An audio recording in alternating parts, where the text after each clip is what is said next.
Hello everyone, welcome to our episode 6, which we will talk about simple future tense.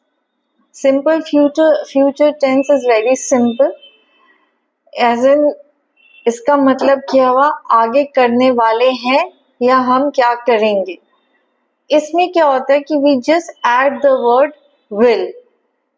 Will मतलब any action which will be taken later, that is tomorrow, next week or even the next minute. For example, I will study tomorrow. मैं कल पढ़ाई करूँगा या गी. We will go to the market. हम बाजार जाएंगे.